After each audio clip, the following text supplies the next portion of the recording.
Hey guys, welcome back to another episode of the Domestic Boyfriends podcast. My name is Dean, I'm Vincent. and we come to you bearing the most exciting of talking points. I hope you guys stick around for the whole episode. And yeah, today we are going to be talking about something fun, something cool, something that was Something like fancy. something that brought the 90s to a screeching halt because it's something that we want to happen in media today. It was the before there was Fortnite. There was the crossover of DC and Marvel with DC versus Marvel #1, which eventually evolved into the Amalgam Comics universe, and that's what we're going to be talking about today. So, if you want to hear about that, stick around, and we have a little bit of news. Not too much has happened in between the last time that we did an episode and now, but some interesting things. So, Vincent, if you want to start us out. Oh yeah, for sure. First up, we have an official confirmation about one of the projects that the DC uh EU is going to be working on going forward. The Superman Legacy movie has officially found its director, and it is none other than James Gunn himself. Who would have thought? Yeah. Who said that you can't also be the Still head? have no idea who's going to be Superman. Yeah. You know, there's a roadmap, but we haven't really defined any of the street cities or populace. But there's a map. I So, personally hope that it's going to be Geralt of Rivia, Liam Hemsworth. Liam But Hemsworth. Yeah. I mean, hey, his brother's like a god. He could be like a god. I just wanted to be Henry Cavill, man. Yeah. They You yeah, have they a nerd who fits the role and is a good actor and wants to be it. yeah, kind of dropped the ball on that one. Uh we also are getting there was the Scott Snyder. Zack Snyder tweeted out something about Full Circle, uh, which it do we're assuming that this has to do with the current plans with James Gunn. I'm guessing. Maybe? Yeah, Probably? I don't know. I'm confused because well, Darkseid hasn't necessarily been made canon for the going forward DCU, but anything's kind of possible. Flashpoint Flashpoint doesn't happen for a little while, so maybe there's some fancy weirdness that's going to be happening with that. yeah. From We're going to have more info on it coming April, between April 28th and April 30th. Yeah, the only thing that the trailer kind of insinuates is obviously like some connection to Darkseid. I kind of got the vibe of it like from the visuals, like maybe like the mother box. Now, in the comics, the mother boxes play a much different role than they do in Zack Snyder's movie. Mother boxes are kind of just like the iPhones of the residents of New Genesis and Apocalypse. They can create boom tubes. They're like massively knowledgeable, and they sometimes are sentient and sometimes have the souls of other beings in them. It's kind of 50-50. I But see. they're definitely not, the boxes to start Armageddon. And then there's the father boxes, which are just mother boxes, but made on Apocalypse and stuff like that. But that's what I am deducing from that. So, Cool. what do you think the circle is? Do you think it's Uh like an orange, like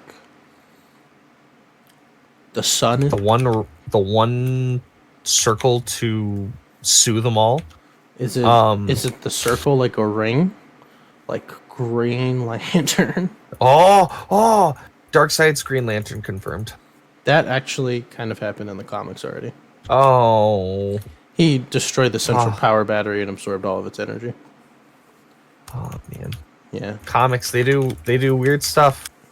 Got Yes.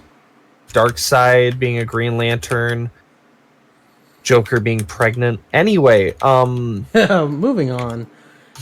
moving on. Keeping along with some news with the comic book industries and stuff, Marvel unveiled a new part of the What If series that's going to be coming out soon, I think. I forgot.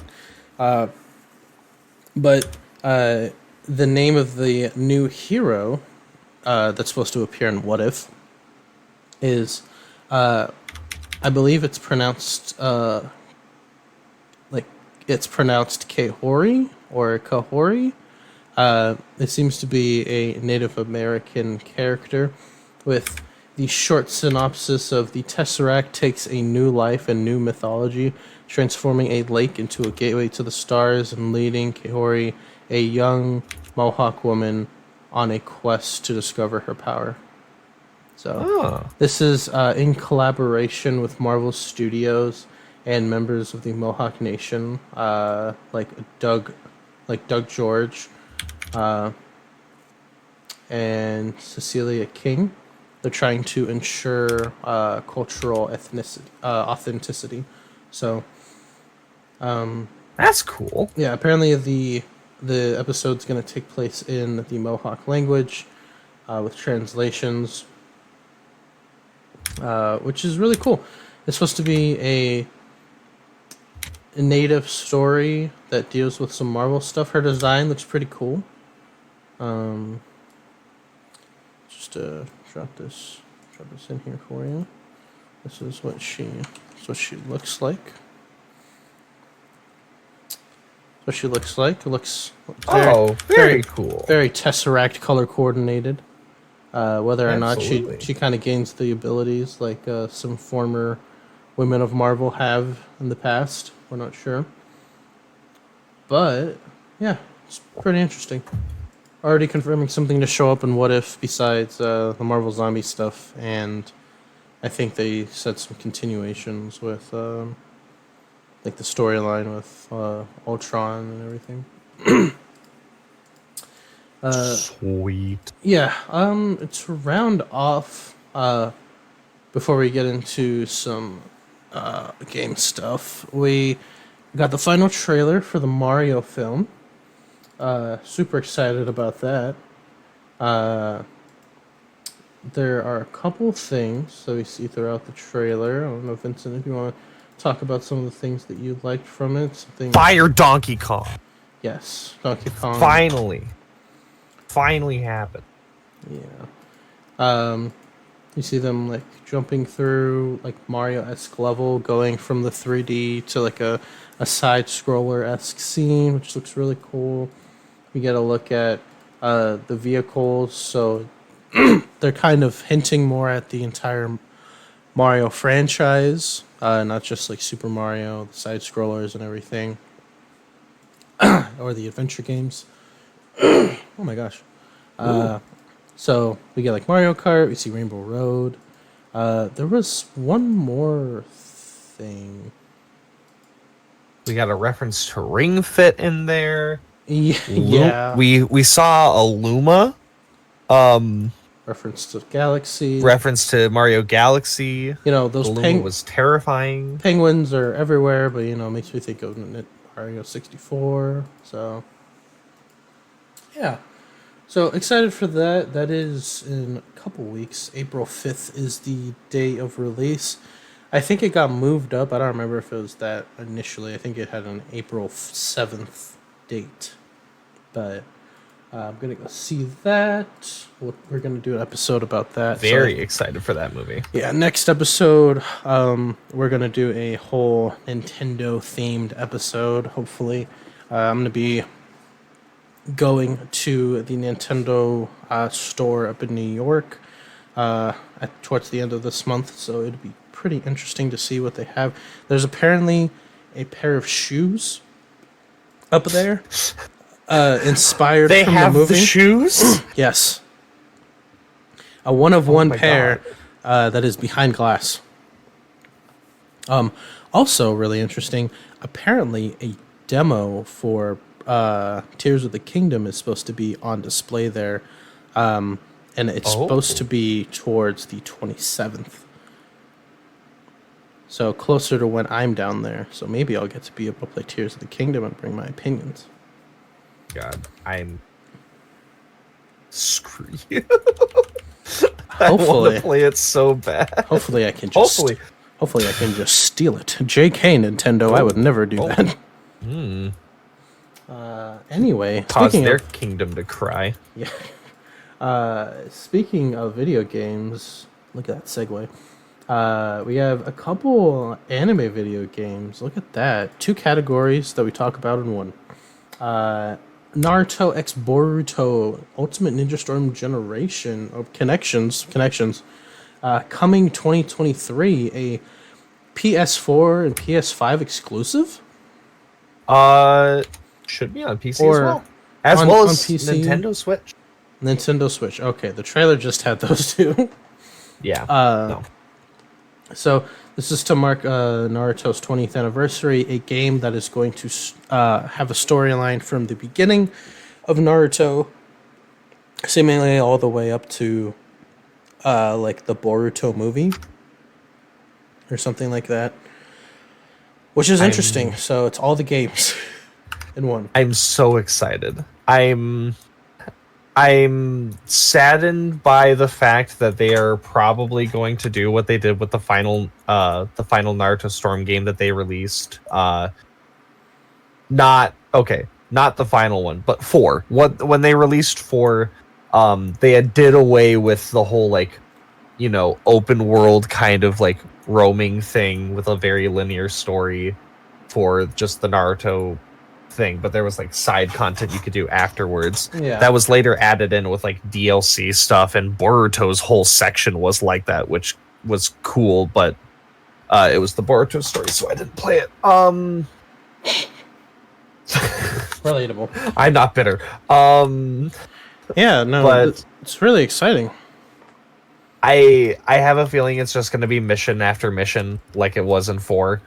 If it is like, a big open world that we can run around in Konoha, that would be really, really awesome. I've always loved the Storm games. Nothing's really like captured Konoha as well as like Broken Bonds Konoha though. Yeah. Yeah.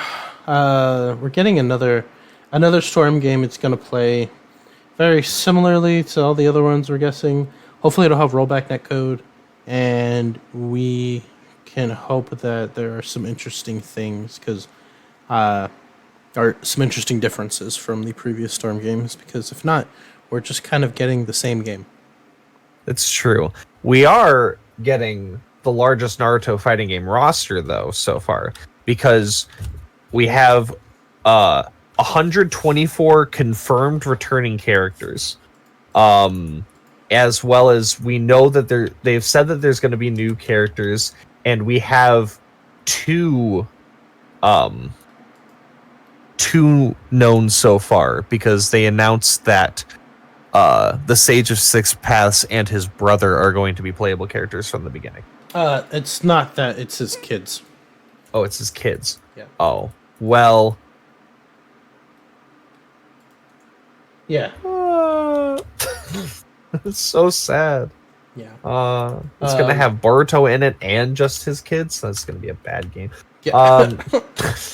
On the flip side, we got a new Dragon Ball game.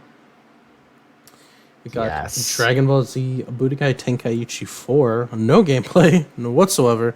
A little thing showing us Goku is in the game. It's confirmed Goku is in the next Dragon Ball game.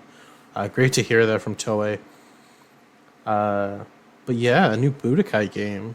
I think everybody was getting comfortable with Xenoverse 2 releasing updates still, and them patching Dragon Ball Fighters, but we're getting a new game, and it's not Xenoverse 3.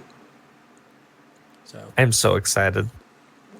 Much like the Naruto Storm games, another game that I like grew up playing and was easily one of my favorite, if not my favorite, fighting game growing up was Budokai Tenkaichi 3. Also having still the second largest fighting game roster, just behind Tobal 2, I think. Yeah, I think something like that because they included like the movie characters. They had 161 playable characters in Budokai Tenkaichi 3. Yeah, it's the Budokai Tenkaichi, of course. Yeah. Gotta get them all in. Everybody. You can even play as a rail. Oh. Everyone loved Dr. Slug. Everybody loves Slug. I'm very excited to see what they're doing with it, though. Since Xenoverse has like had so much success and whatnot, there was truly probably like zero thought in like anyone's head that that this would ever happen. Mm-hmm.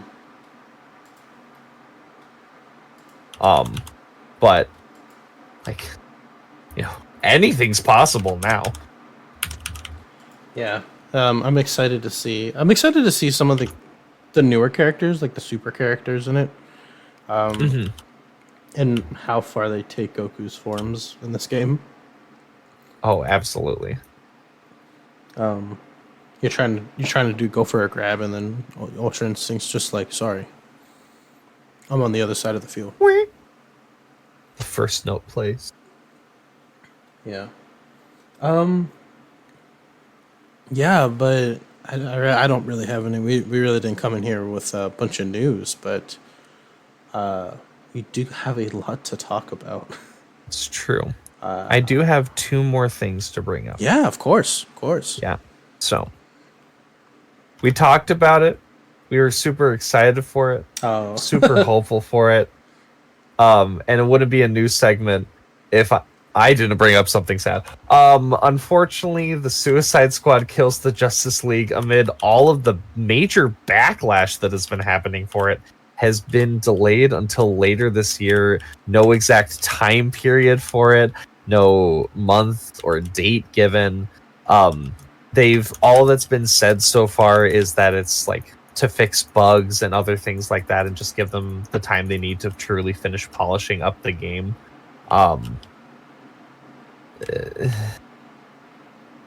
I can understand people's concerns and like semi-hatred towards games with battle passes and live service games and whatnot.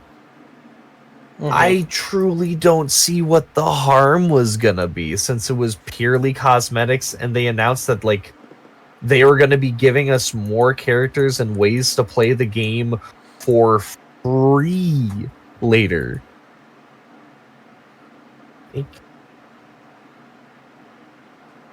Yeah. All we can do, I don't know. All we can do is hope for the best. Right? Yeah. Hope for the best and hope that delays mean that stuff is getting fixed and not things are changing too crazily. Yeah. I just wish we could have a game just come out and not have it ever say, oh, we need to delay it. I can understand and I appreciate them wanting to take time to make a finished product. And it's also I don't make video games. I don't know how hard it is and what kind of bugs and stuff can happen and just pop up close to the end. Yeah. But it seems like almost every single major release nowadays has to have the whole, oh, we're delaying it. Yeah, kind of talk. It's sad, but yeah, I mean, sometimes it's for the better. That's true. But what else did you have? You said one more thing. You said two things. What is it? Is one piece of news to rule them all. One Piece? We had a very exciting. So, I believe we've talked about it like once before. Okay. On the podcast at least. Dean and I both love, like, you guys know we love games, but we love a very specific card game. And it's not just Yu-Gi-Oh! We actually quite love Magic the Gathering. And we had our first look at the Lord of the Rings it's still so weird to say it, the Lord of the Rings Magic the Gathering set that is coming out later this year. In about 3 months time. And I'm not going to bore anyone with the details. This isn't necessarily like a card game podcast and whatnot. But one thing that I thought was really interesting and I wanted to bring up was that recently Magic has started doing like serialized cards here and there, which has garnered like pretty high sale points of cards as well as like just collectability. For this set, they're doing another run of serialized cards where they're gonna have different artworks for the card Soul Ring. They're for the different rings of the different races in Lord of the Rings. There's going to be serialized from 1 to 300 serialized versions for the ring that was given to the elves. All of these cards are going to be written in Elvish as well for the language. There's going to be 1 to 700 for the dwarves, and then 1 to 900 for the humans. These cards, when it was a super playable card before, like I think number 1 for the old card Wormcoil Engine sold for like upwards of like $1,500, if not more. Yeah. In exclusively English collector boosters or the collector booster sample pack that is included in like $50 bundles for this set, there's a 1 of 1 card. Yes. It is a full art serialized 1 of 1 version of the card The One Ring.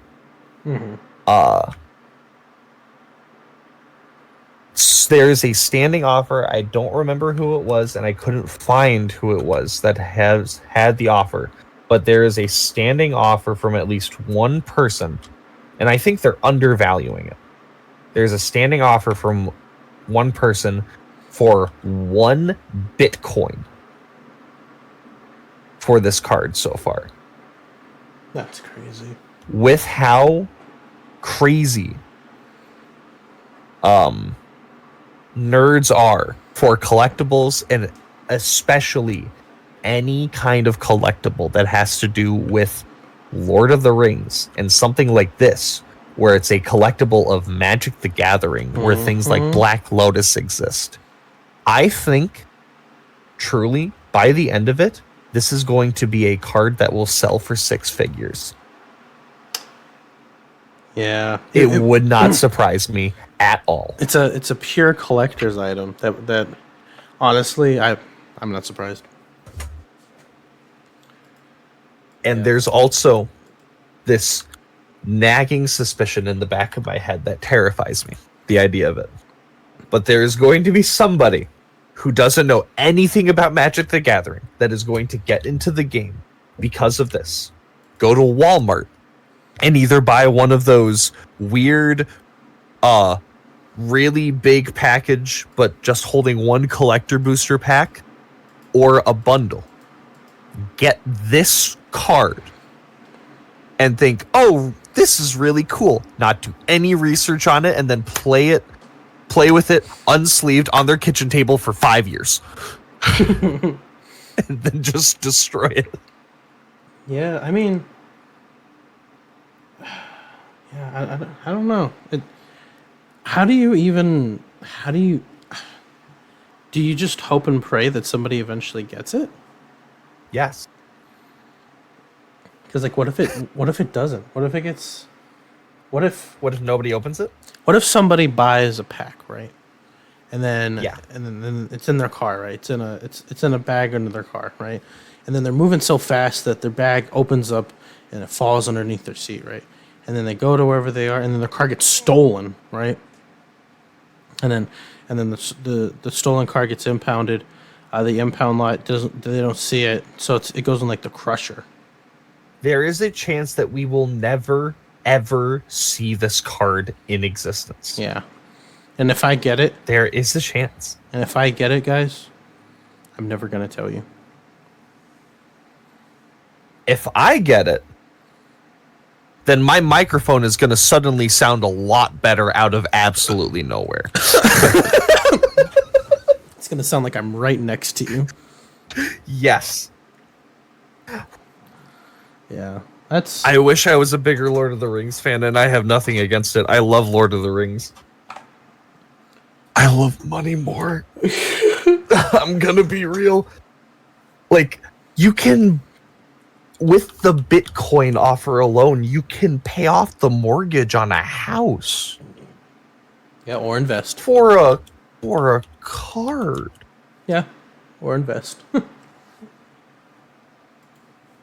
Yeah. I think a house is a pretty good investment. I don't know about you. Yeah. No, you're completely right. Or invest. Yeah. Or invest. But yeah, that's it for our news section. Let's move on to today's topic, the Amalgam comics. So back in 1996, DC and Marvel thought, hey, February 1996. Actually, it was probably before then, but February 1996, we got DC versus Marvel issue number 1, which I'm pretty sure it was just like it literally was. It was a gauntlet style. It was like Record of Ragnarok, but DC versus Marvel. 90s comics were at its peak. I'm surprised Superman didn't have a mullet back here. But it was a comic book pitting Marvel versus DC because of a couple things. So the origins of the Amalgam comic started apparently way before time itself.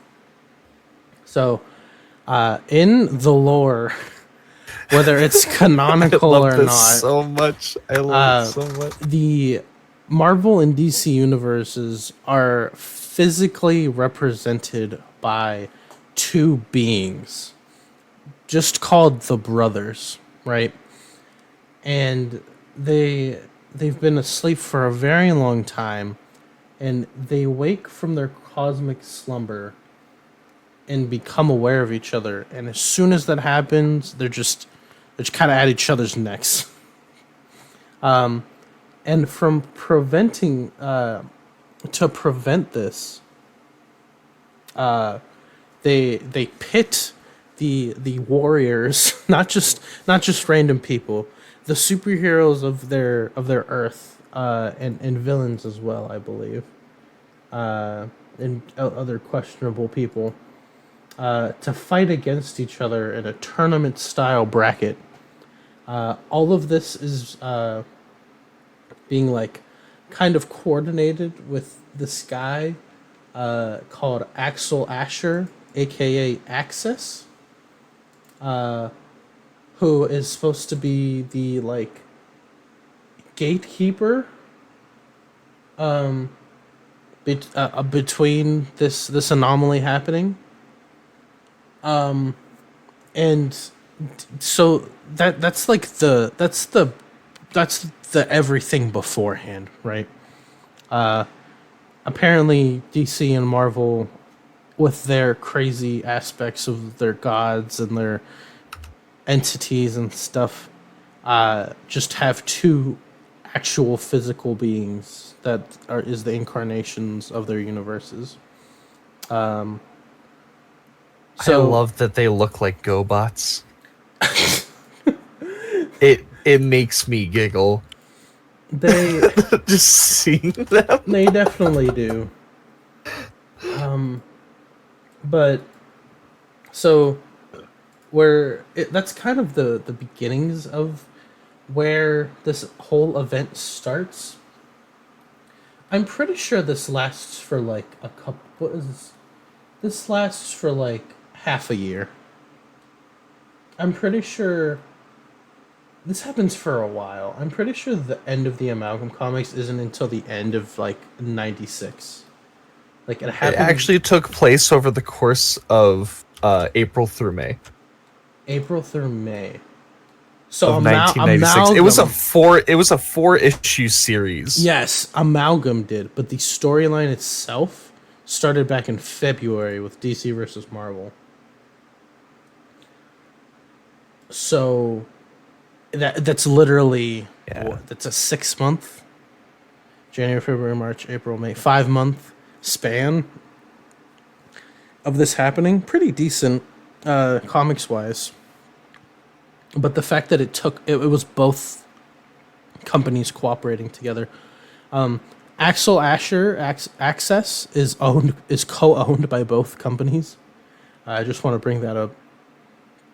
But the way that it goes down is they had like a voting system to determine the matches, which may or may not have been like rigged by the writers, and they were like apparently like controversial victories, like how Storm beat Wonder Woman and how Wolverine beat Lobo. And it instead of one universe destroying the other, they decided to do what was correct, and the Spectre and the Living Tribunal combined the universes together, taking two souls and making them each one. Two or more souls, actually, because there's a lot of these amalgamations that are just like five people together. And then we get what is known as the Amalgam universe. Where do we begin? Well, we can begin with the fact that there were only two characters in the Amalgam universe that knew about the merge. Yeah. And So they fought against each other to be able to reverse the merge. You had access, and then easily the strongest character that I've ever heard of in my life for a comic book, Doctor Strange Fate, which is a mixture of Doctor Fate, Doctor Strange, and Professor Xavier. yeah, it's so the way that it like goes down in the Doctor Strange Fate in his issue is that he calls together he calls oh for one he doesn't do a lot. He tells somebody to do it. So Yeah. he actually has a what is it? He has so normally Doctor Strange has like has Wong, not Wong. What's his assist? What's his like? What's this guy's name? I forget. Wait, which character? It's not Wong. Wong's not his thing. The guy who's with the guy who like is his servant. He's like the servant of the Sanctum Sanctorum. I literally had it up in my face earlier.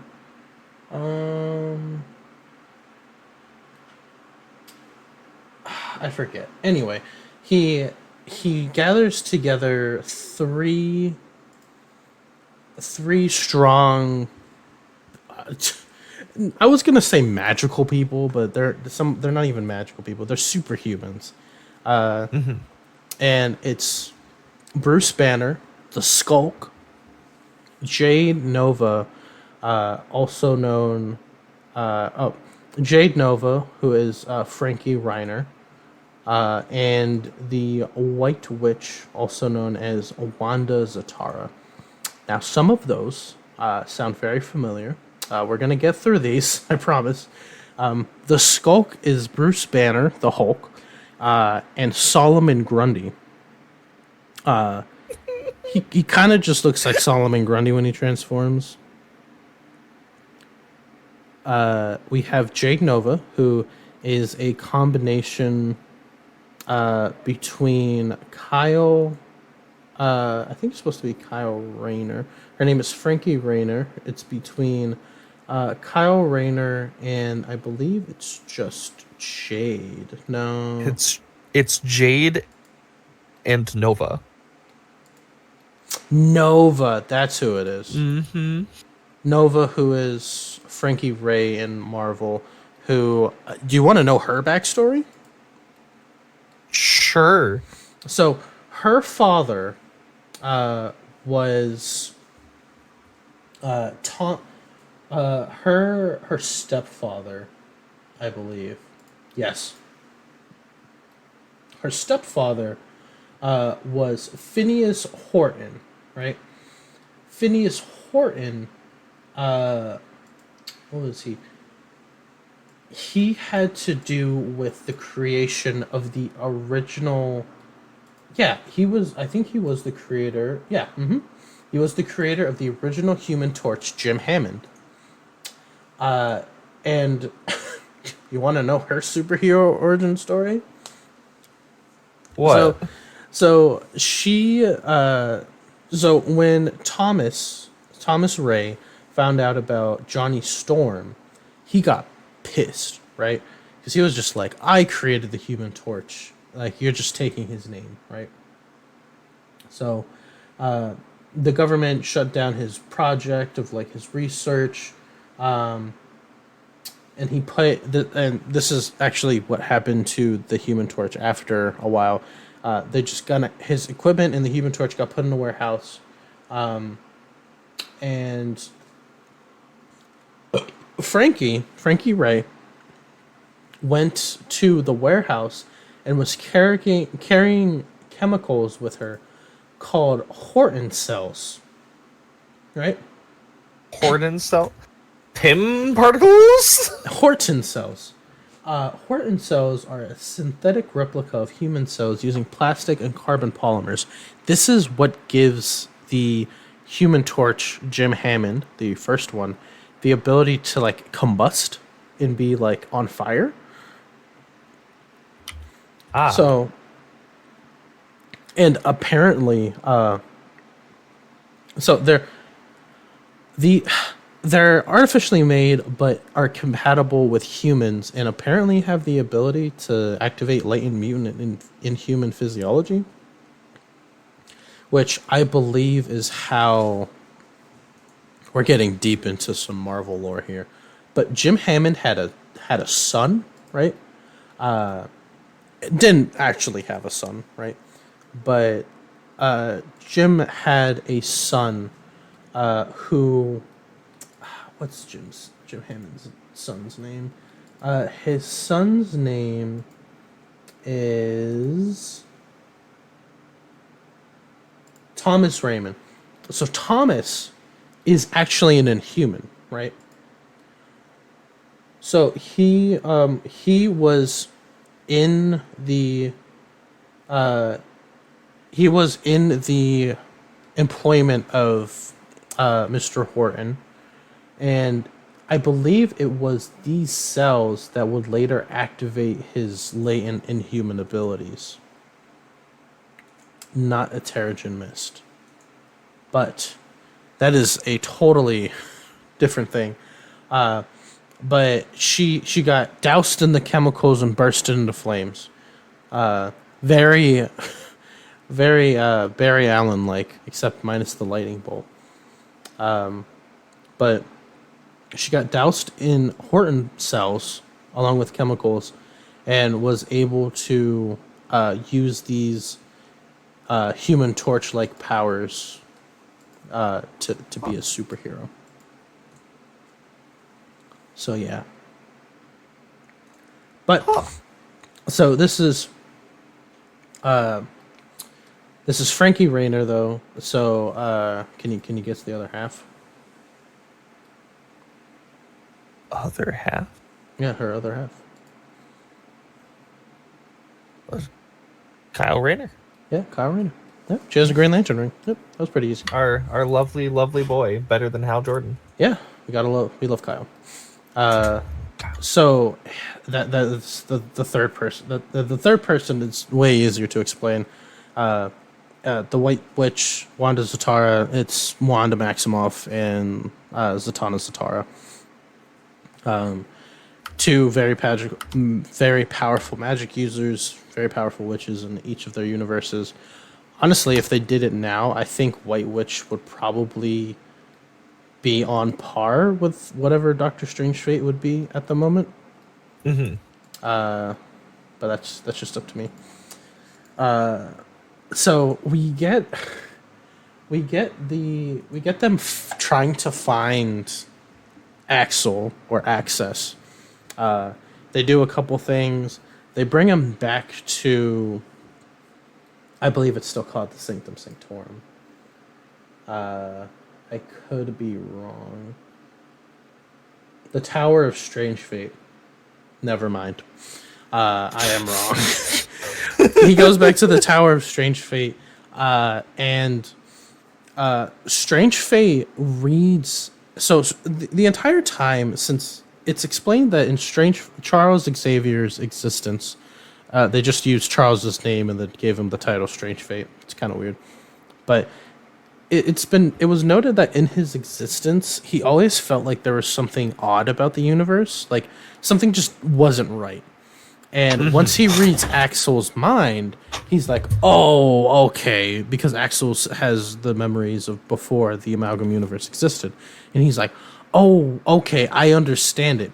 But he also sees that Axel is trying to separate the universes to what they were previously, and Doctor Strange Fate's just like, "Oh no, we can't do that." So he's just like, "Oh no, don't separate these universes." He's like, I have to be the protector of these universes. That's what he was tasked with when he was created in the Amalgam universe.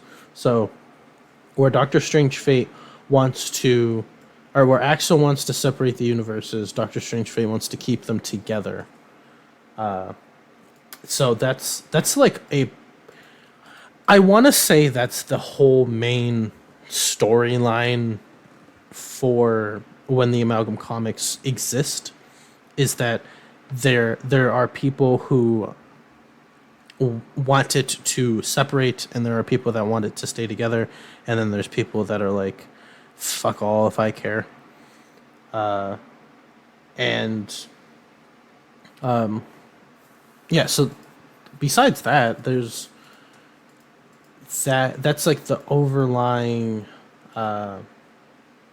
thing that's happening. But in between that, there are intertwined stories that you just want to grab one to talk about it, or I mean, you know me. I love Batman, but there's only one thing that can truly improve Batman, and that's mixing him with Wolverine to create Dark Claw. Yeah. Let's talk about Logan Wayne for a minute. So in the Legends of Dark Claw, as the series was called, Dark Claw is tracking down his arch nemesis Hyena, which I think is just a character in DC now, but I can't remember. But this version of Hyena is a mixture of Joker and Sabretooth. Yeah. Quite the combination, by the way. After tracking him down, he tries to apprehend him, but unfortunately, some of Hyena's goons managed to stop him, letting Hyena get away. And Dark Claw actually having to be rescued by his sidekick, Sparrow, who is a mixture of Robin and Jubilee, who is a character that I keep forgetting exists. Yeah, Because we don't see her anymore. She's an original. I believe she's originally from the X-Men animated cartoon. In the comics, she really doesn't. She had some more like early 2000s things. She was a vampire for a while. Lost those powers. Died a couple times. Got Mpox, so she lost her mutant abilities. Actually, she was one of the mutants who didn't quote unquote survive M Day. But from that, she just kind of lived a normal life. She adopted a baby. Yeah, I think her son's name is Chogo or something like that. She adopted a Chinese baby. She's more relevant in the current comics because her son, on Krakoa, the mutant nation, she lives there. She has her friends are obviously there, but she got wound up in the stuff with Excalibur, with going to Otherworld. And if you don't know, I'm just gonna be into a bunch of tangents this episode. But if you don't know what Otherworld is, it's literally Arthurian lore and legend. It's canon in Marvel. It's just a separate universe. And technically, the stories of King Arthur and the Round Table existed. They kind of inspired medieval Europe, but they exist in their own universe that also kind of sits at the center of the universe, the center of the multiverse. Sorry. And her son apparently was predisposed to magic and became a fucking dragon. So he was helping out in Otherworld for a long time, over there in fucking Arthurian land, and was a dragon. So, yeah. And apparently that's his true form, is a dragon. So that's what Jubilee's doing. She's a dragon mom. Interesting. Yeah. All right. The more you know. Yeah, for sure. I don't think this version of... I don't think Sparrow's supposed to be any specific Robin. If anything, I think she's obviously supposed to be a reference to the Dark Knight. I forget her name. It's coming to me. Well, this is the Robin that Jubilee gets mixed with is Tim. Is it stated to be Tim? I believe so. I think he was the Robin at the time, at the very least. Okay.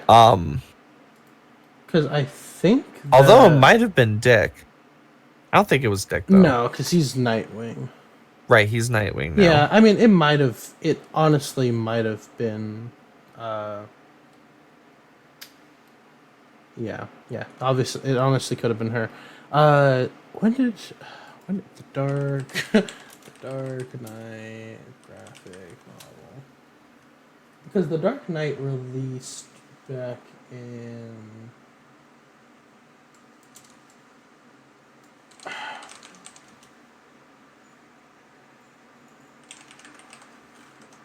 Dark Knight released back in... Yeah, it was in 86. Yeah, I think she's very much like a reference to Carrie Kelly. Yeah. In a way. You can kind of see it. Oh, for sure. For sure. But it probably was Tim. But after after Sparrow saves Darklaw, they fly back to their base, the Barrow. And I found it. Sorry to cut you off. It's Mix. Doctor Strange Fate's thing is Wong. I forgot that Wong is like Doctor Strange's like handmaid in the comics. His Doctor Charles Xavier, Doctor Strange Fate's servant is Mix, a mixture between Wong and Mr. Mixaplix. Yeah. Yeah, we can go on. Go ahead.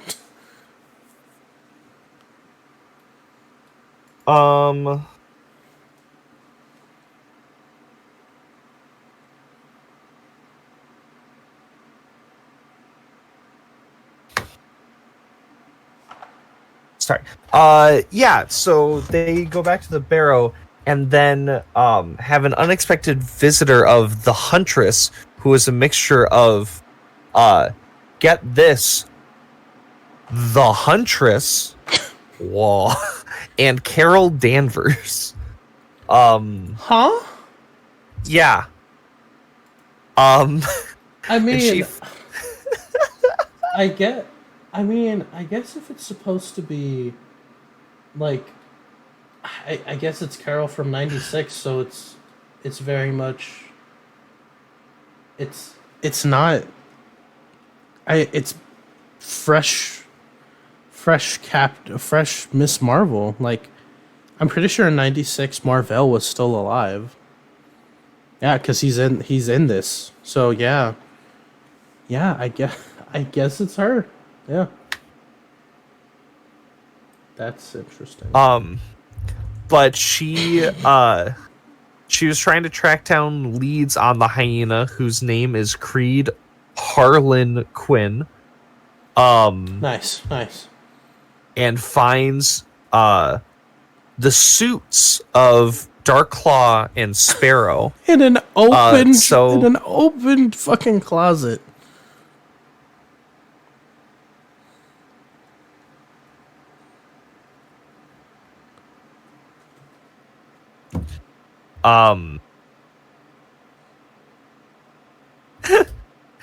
Yeah. And then for whatever reason Darklaw decides, okay, I'm gonna trust this person after they tussle for a quick second, and gives us the backstory that he had enlisted in a program with a friend of his back in the day, which gave him his powers, but also created the hyena out of his friend, and he's now just devoted his life to stopping crime, but also trying to stop his friend from being a, psychopath. That backstory, as touching as it is neither of those characters' backstory. No, it's not.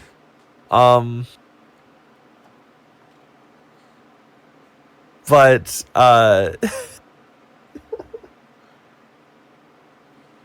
like, even remotely. They end up tracking down the hyena to an Air Force base where he's about to try to load a plane and just crop dust Gotham with a deadly poison. And they Darklaw manages to stop him while they're in the air, jettisoning the poison without it releasing, as well as himself and the hyena. And that's kind of where it ends. Yeah, it's man, that's great. That's great. Look at I they definitely made something of its own there. The design of Darklaw is so cool. It's so outrageous in the 90s. Like, it's straight 90s, dude. It's I like how the claws like are supposed to be batarangs, and like the mask and his face, it's so crazy. He kind of just looks like a bumblebee halfway down the suit, but still. Like, a little bit. And I think they took this from what was this, 96? They definitely took Azrael's design for Batman in Oh yeah. into this look. Even his face is just a bat. His face is just a bat. This man His is a face is bat. just a bat. His mask gives him mutton chops. It does. Oh my god. He's he he's perfection. It's so interesting. Sparrow is quite literally just Jubilee in a Robin costume. Hyena makes me very uncomfortable because it's very much just the Joker. But whereas like, Craven um has like a cloak that he wears or whatever, like a tiger skin thing on his back or whatnot. The hyena just has green hair going down his back. Well, this is supposed to be Sabretooth, right? Oh, sorry, Sabretooth. Yeah. Yeah, not Craven. Um, Yeah, it's kind of weird. Craven. No, sorry. I'm thinking about Spider-Man. We're getting there. But like, yeah. But like, still doesn't make me feel any less uncomfortable about him. The green down his back is so off-putting, and then seeing this like scary guy with like these terrifying claws, and then him just using a gun instead is kind of weird. It's so odd. Also, like the story of them being friends, that's just out of left field. I mean, I can believe it in some cases, but it's supposed to be the Joker. And him and Batman, their relationship's like, I mean, the Joker is pregnant, but that's besides the point. Sabretooth and Wolverine are kind of like half brothers, if anything, because of his origin. Yeah. But man, let me tell you what. If I if it was me, if I was reading this, imagine this being your first introduction to comics, right? And you're just like, wow, I really want to see what makes up this character, right? And you're just like, wow, why does he care so much? Neither of these characters care about their villains this much. In fact, Wolverine wants to kill Sabretooth every time he sees him. Mm-hmm. Yeah. What about Huntress? Let's look at Huntress. Huntress. It's just blonde Huntress. Carol. It's just Carol wearing the outfit. She doesn't even have any of her powers. They took Carol Danvers before she went to the wishing machine, and they were just like, yeah, that works. Yeah. She has aviation skills, apparently. Of course she does. She can fly. No, A plane. like, yeah, that's about it. We have a couple interesting ones. I think we can start. Let's do. This one's pretty deep. This one's pretty deep. Also, the Justice. Oh my god. Darkclaw is a member of the JLA. You know what the JLA stands for? The Justice League of Amalgam. The Judgment League Avengers. Oh my god. Pretty obvious what that's made of. But the Judgment League Avengers are led by the one and only Super Soldier, who is a very obvious amalgam between Superman and Captain America, whose backstory, honestly, like, I kind of like it. Mm-hmm. So it's a very decent mix of both of their backstories, where Clark Kent is, honestly, I think it's supposed to be that he is, what is it? He is, this is during World War II. They're trying to fight the Yazis, being led by the Green Skull, And from that, they create they have the super soldier program, quite literally named, not just called the super soldier program. And the basis of the super soldier serum is that they found the corpse of an alien from a landing space pod, and they decided, you know what we should do? We should we should put that in a tube and have injected into somebody. So they made the super soldier serum out of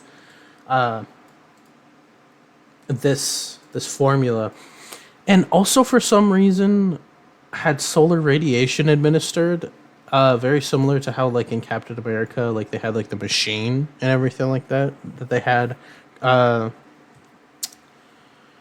Fuck, what's his name?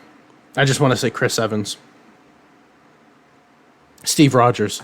They put Steve Rogers in, giving, and this altered formula from what we're used to gives Clark Kent the abilities of seemingly a Kryptonian. Yeah. Oh my gosh, I forgot about this. He was a member of the All-Star Winners Society, also known as the All-Star Winners Squadron, which I think were just supposed to be the JSA. Yeah.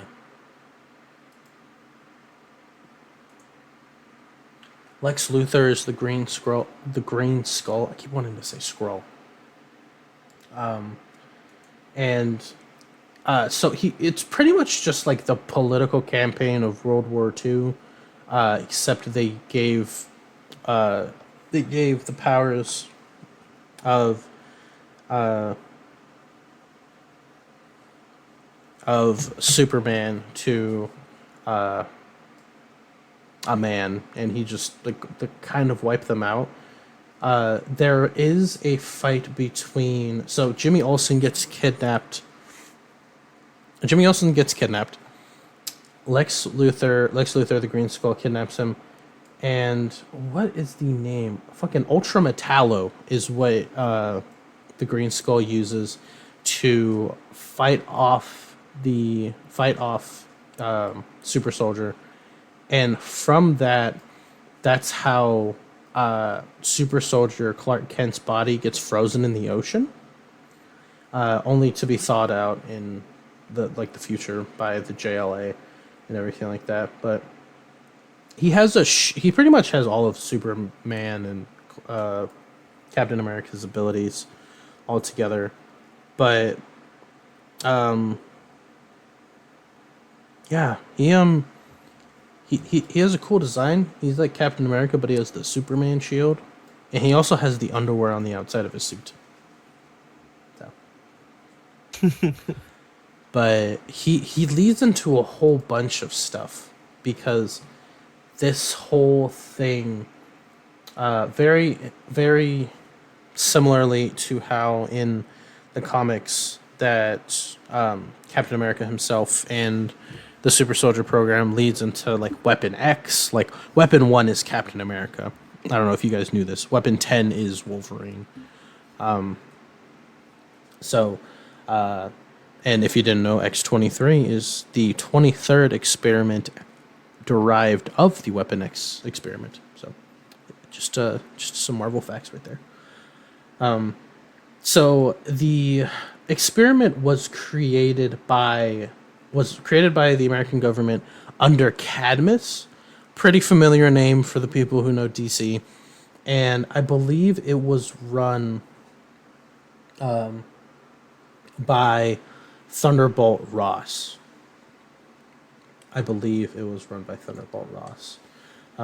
This is going to lead into... Do you think that this is your favorite character?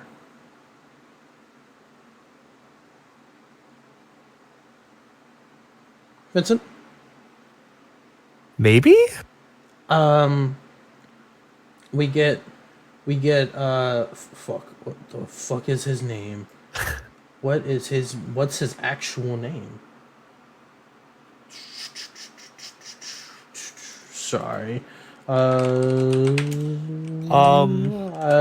getting it. We get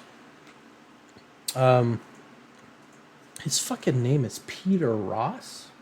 What the fuck is this? We Spider get Boy? yes, Spider Boy. His name is Peter Ross. I just couldn't get that. Whose last name is Ross? Oh, he gets taken in by Thunderbolt Ross. That's why. Okay, so the Project Cadmus was the attempt at creating a clone of Super Soldier, Clark Kent.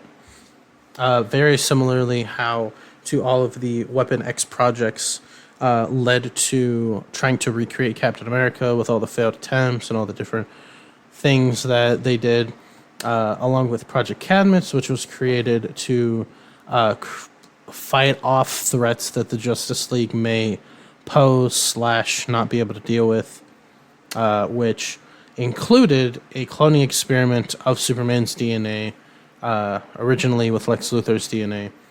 But this version of Project Cadmus was to create a clone of Super Soldier with the ability to control gravity. Which, this is the most Peter Parker fucking thing I've ever seen in my life. When a young... Oh my god. So Peter Parker dies. Peter Parker is a researcher, right? In Project Cadmus. He like what does he do? He just like walks into it. He like walks into the experiment or something like that. If you look at the comic panel, it kind of just looks like the explosions coming behind him, and it's just like fucking hell. But the cloning experiment incidentally creates a clone of him that has the gravity control powers, and I believe he has some of the abilities of Super Soldier. So, and he is taken in by Thunderbolt Ross, who is just I think he's supposed to be an amalgam of Amanda Waller and Thunderbolt Ross, but he's literally not. It's just Thunderbolt Ross. It's Thaddeus T. Thunderbolt Ross that's not the Red Hulk. So yeah, he is given the name Peter, and he takes Thunderbolt Ross's last name. And yeah, apparently General Ross was killed by a mugger, so that's his whole thing with power and responsibility right there. But he uses a web gun. That's the coolest part about him. He uses a synthetic web gun. It's so stupid. He's also a photographer still. Yeah, I think it's really cool because this is during the 90s, and it's a clone. You know what's happened in the 90s? The clone saga. Yeah. One of the coolest things that come out of the 90s was Superboy with a leather fucking jacket. And they combined the two together. So this isn't actually Peter Parker. This isn't an amalgam of Peter Parker. Peter Parker in the Amalgam universe is a fucking scientist that explodes. And out comes his clone, Peter Ross, who is a amalgam of Connor Kent, the clone of Superman and Lex Luthor, who's pretty much an amalgam character on his own, and Ben Reilly. So it's not technically an amalgam of those two characters, but that's what it's supposed to be. It's since both of them are clones of these people. That is what Spider-Boy is. Honestly, Spider-Boy has one of the solidest designs out of all the Amalgam universe.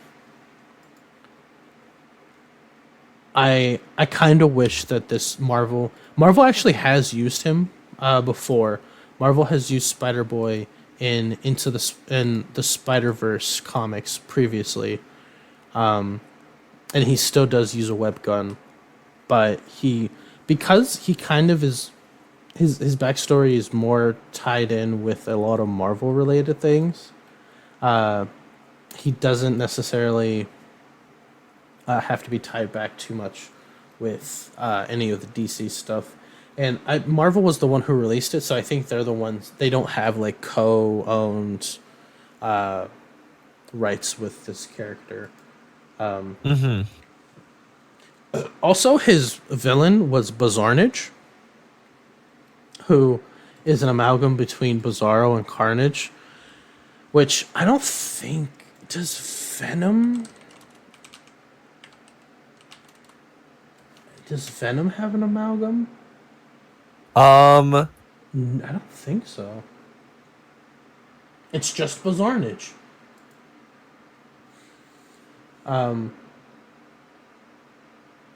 No, Venom did have one. Venom. His name is Bane Simpson.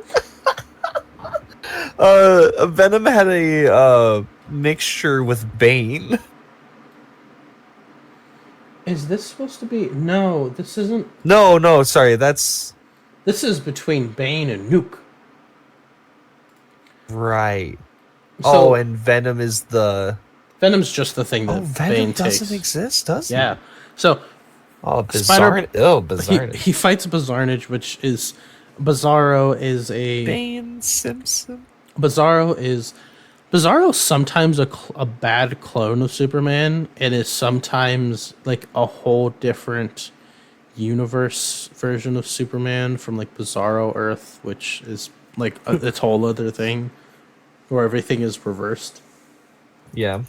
But and then Carnage, which is the spawn of Venom. So who was a pretty prevalent character because I believe Maximum Carnage was going on at this time. So definitely pretty relevant that Carnage was it.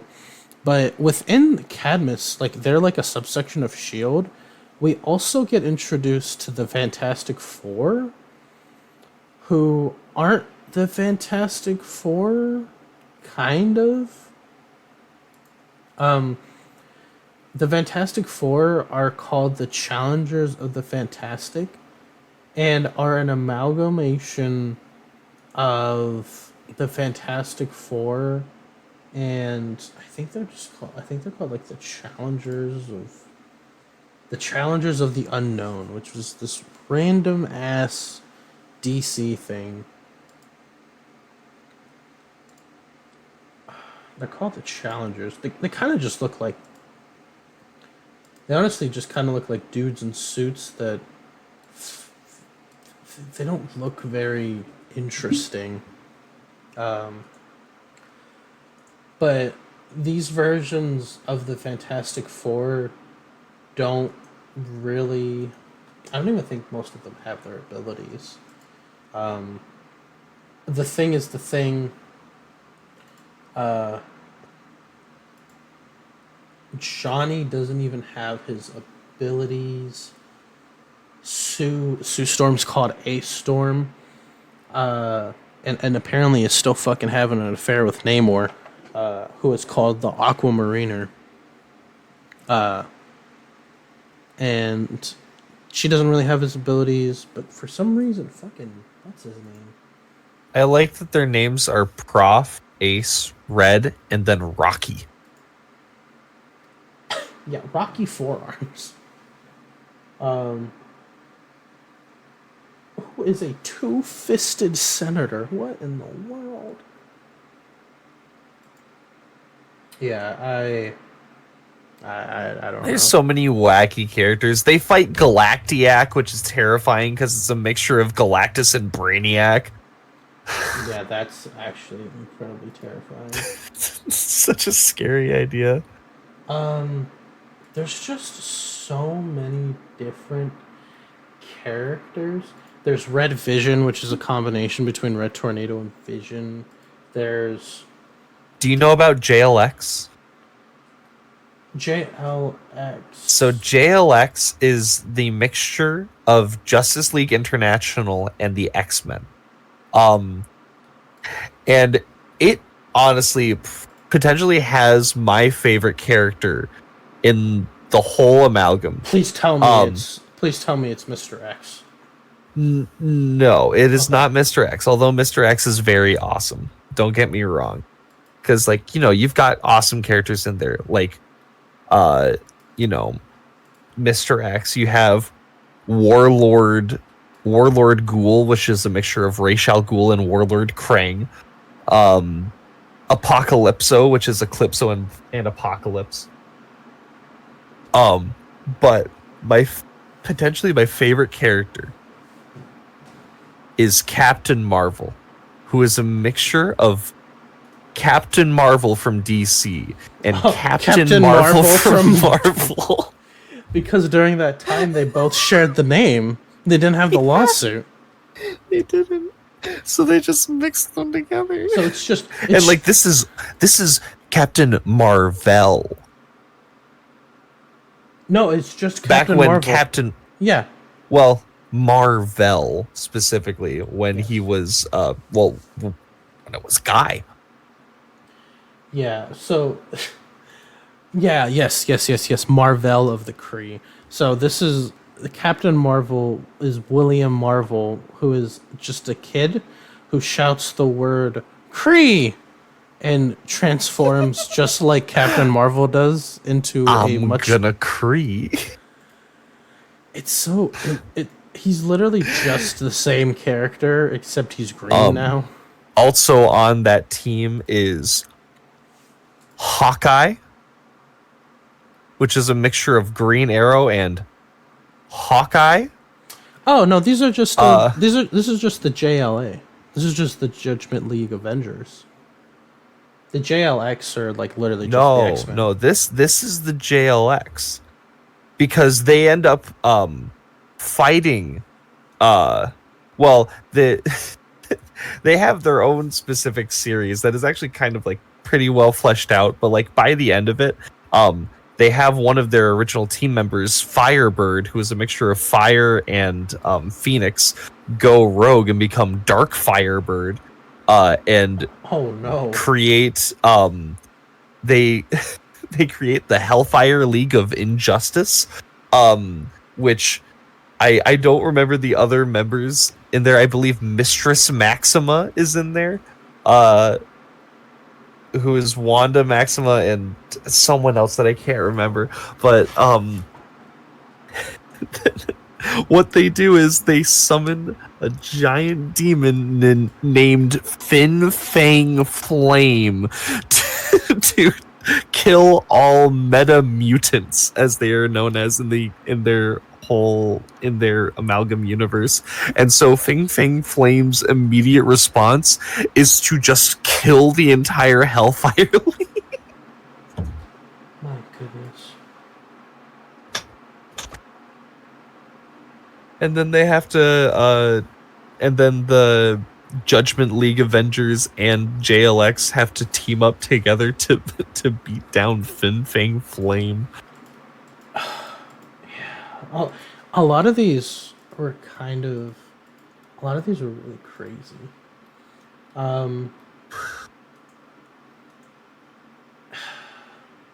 Someone was on something when they made these. Yeah, there's so many different ones. We have Wonder Woman, which is literally it's just Storm, because Diana does exist in this universe. She's just a jealous daughter because Storm got brought in and she's a mutant, so it's just automatically better. She becomes Wonder Woman. We have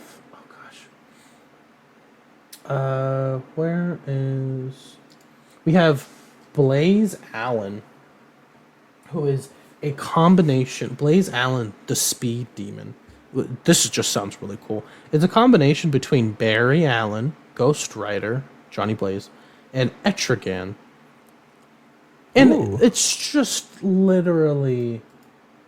It's literally just... fast Ghost Rider, which is just super OP. Don't forget about the Doom Knot, though, which is a mixture of Doomsday and Juggernaut. Who is this? There's the Green Skull, which is a mixture of Lex Luthor and the Red Skull.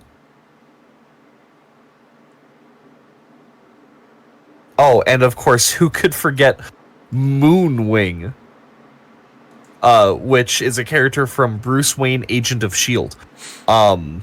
Yeah, that's weird so there's a That couple there's both. there's a couple characters like this that there's some characters that are like amalgams of multiple people. Like I just said, Speed Demon was 3 people, Doctor Strange Fate is like 3 people.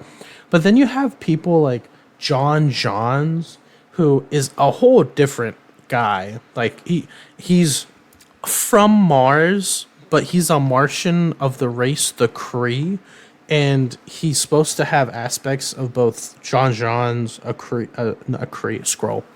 a Skrull, and Professor Xavier. We have people who are like multiple aspects. The way that it's explained is that their soul is combined together.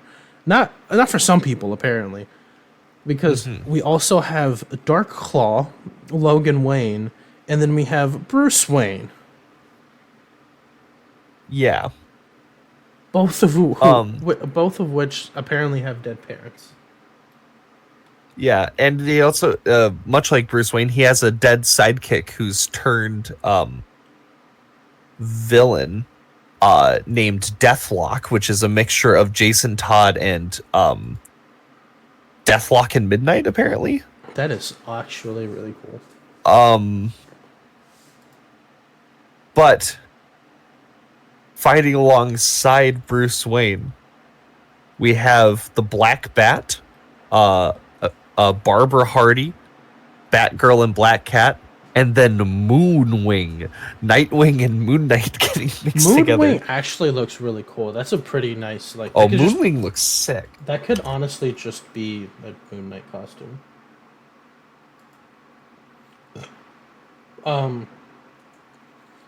There's a couple other ones. The last one that I want to talk about before we move on a little bit is, for one, really quick, we got Lobo the Duck, which is just Howard the Duck and Lobo. But I want to talk about Harold Stark, one of probably next to Dark Claw and Super Soldier and Doctor Strange Fate is probably the most recognizable Amalgam character. And probably, honestly, I think is like the most well known, especially after the hype of the MCU. Is that Harold Stark is a combination between Hal Jordan and Tony Stark. So it's a very similar origin story to Hal Jordan and Tony's, where Hal Jordan or Harold Stark is in a aviation accident where he crashes alongside a spaceship that is containing a Green Lantern. So it also seems like Green Lanterns in this Amalgam universe just function the same. Like they function almost identically to how they normally do, because we have 2 Green Lantern characters and they just the normal willpower type thing. But Harold is hurt in the accident, and the Lantern, who I believe is literally just still Aubin Sur. I could be wrong.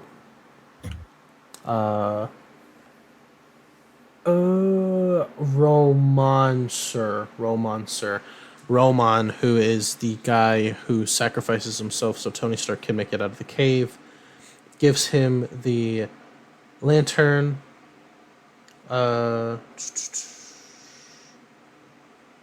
Yes, and then he designed a suit of armor out of the alien technology, used the battery to power himself, and the suit allowed him to survive, and it created the Iron Lantern, who pretty much has both the powers of...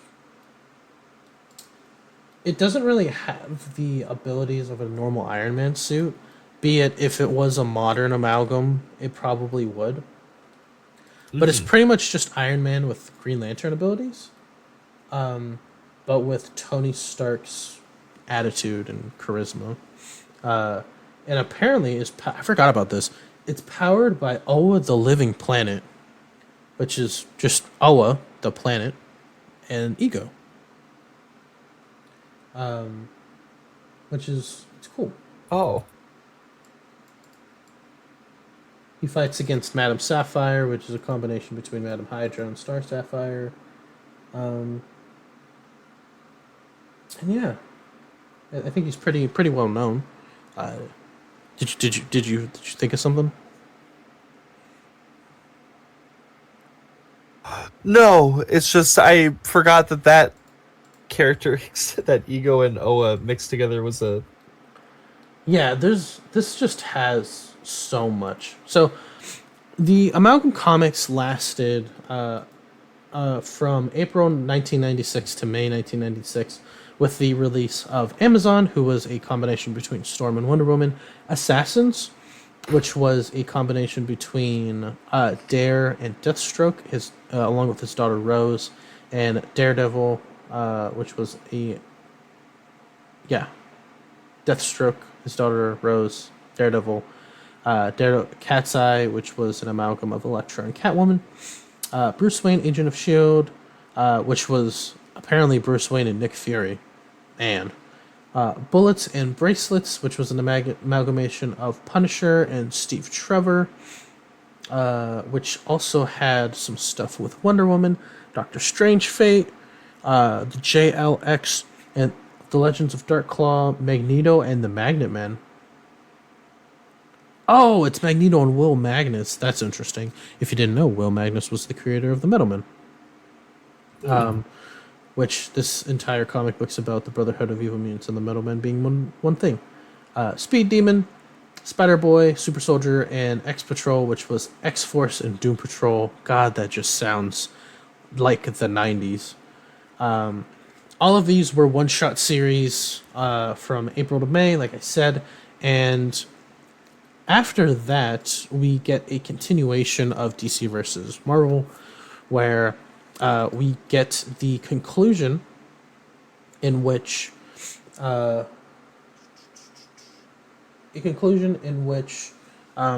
Access or Axel was able to separate the brothers with the help of the other amalgam heroes, and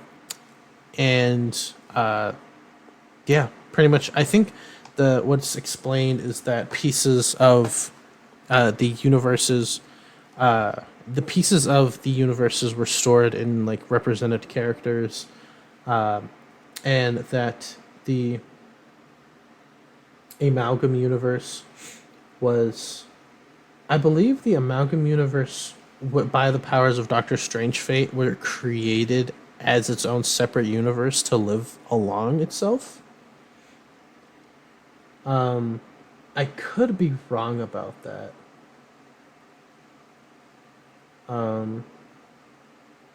Yeah.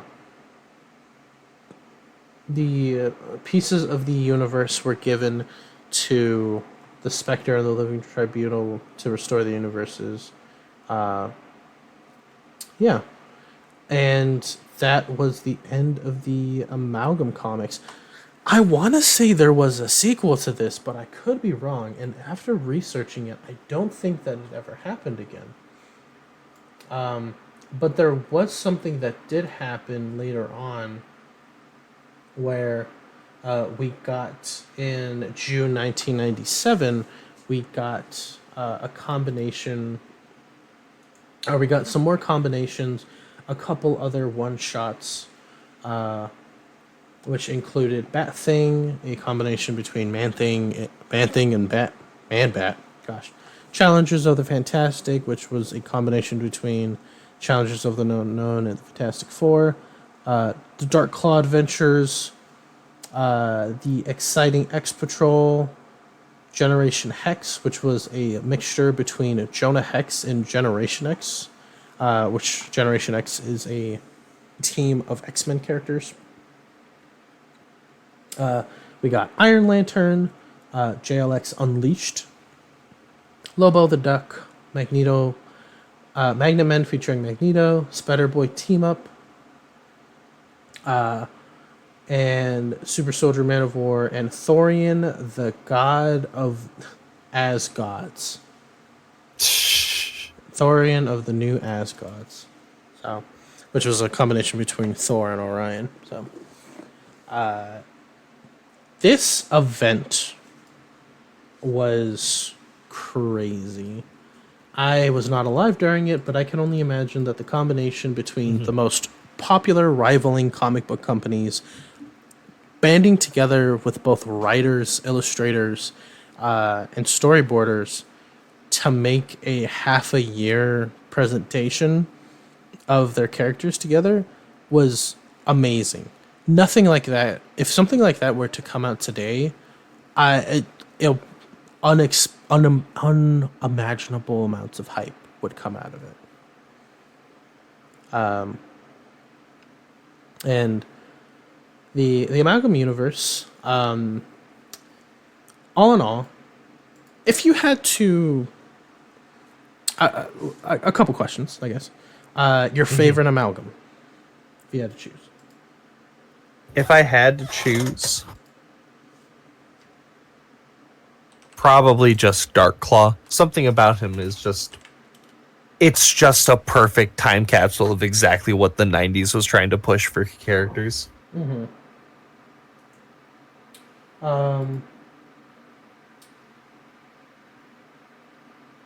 What about you? If I had to choose, sorry, I was trying to research if there was a sequel to this, because I swear to God that there was. On to Wikipedia. No, there wasn't. Okay.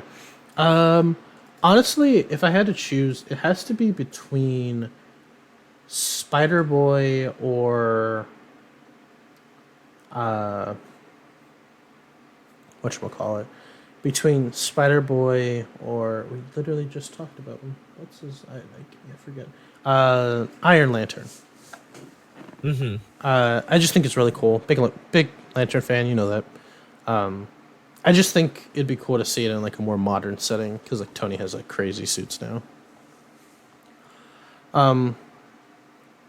It was very impactful, so much so that Marvel, I'm 99% sure they took inspiration from this past work of Amalgam Comics and brought us one of the most interesting, maybe not too sought after events in Marvel history a couple years ago. I think around 5 years ago at this point. Which was the event where Gamora folded the universe in half and created. When she got the Infinity Gauntlet?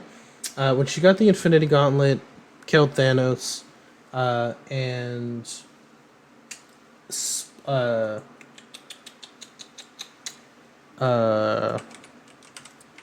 oh my gosh, sorry. When she folded the universe in half, putting two souls into one body and creating the Warp World, which was pretty much the Amalgam comics, but condensed to just the Marvel universe. Which honestly created some even wackier characters. But she sealed these souls into the Soul Stone. This could be a whole nother episode. But just to give a brief synopsis, she did this much like in the Amalgam universe. People became sentient that this wasn't correct. It was stopped, but what had happened at the end of that event is that deep within the Soul Stone, the warp worlds does exist because the concern that these like beings, right, that were amalgamations of other people still were still sentient life. So taking away their universe and their lives would be cruel and just unreasonable. And it created my fucking favorite comic book character, Arachnite, and I just absolutely love him. So, but yeah, that it was a very abridged overview, just chat about the Amalgam universe from us, because this was literally a giant comic book event from the 90s, and you know, if you're interested in it, go read it. There's resources out there. And yeah, you have any more final thoughts? Uh, Nothing really. They're really fun reads. Uh, it's one of the most bizarre uh Marvel or DC, I guess Marvel and DC is a better way to say it, things that has happened. Um Yeah, there's so many like wacky things, and seeing how these characters combine together, and just how some of them work, and then some of them are just like, yeah, that's that's a thing. uh Uh, of course, Captain Marvel. yeah, yeah, Captain Marvel and Captain Marvel make Captain Marvel. Yeah. I definitely don't disagree with it. Yeah, but yeah, I think that's just about it. I guess yeah. Any final thoughts before we head out? That's all from me. All right. Well, thank you guys for listening to today's episode of the podcast.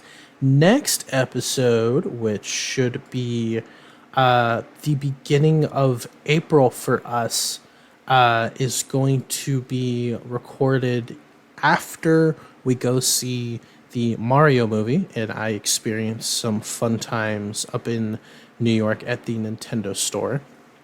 It's going to be a Nintendo themed episode, so hopefully we have way more news than we do usually about Nintendo products and such. Actually, the other day was Mario Day. It's true. It was Mario Day. They had a Switch deal that if you bought a normal price Switch, you got to choose from any Mario full price Mario title, which included Odyssey, Mario Kart, or any of the sports games, I believe. So, yeah, I think that's just a bundle that's happening. Sweet. It's just you can just claim it. It's like it's like a code, or like they give you $70 worth of credits or something like that. Because that's what video games are now, Vincent. Credits. No, $70. Oh. Yeah. Oh. Yeah. Oh. Yeah. But actually, if you're listening to this still, thank you. If you go onto the Nintendo shop, you can buy a game voucher for $100 that gives you 2 vouchers for any full-priced game, which includes all of the $70 games. So I would advise doing that before they change that. So you save $40? Yeah, pretty much. Huh. Yeah. All right. It was a much less of a deal when games were $60 a piece, but you know, when we get AAA games that are $60-$70 now, especially after DLC and battle passes. So yeah, thanks for listening. If you want to get connected with us, you can reach us at our Twitter handles. I am at lying_mask. I'm Vincent Barlow 8. And you can reach both of us at Domestic BF Pod on Twitter. Thank you to Ultimate Maverick X for our artwork as always. Thank you guys for listening, and we will catch you next time. Stay beautiful, everyone.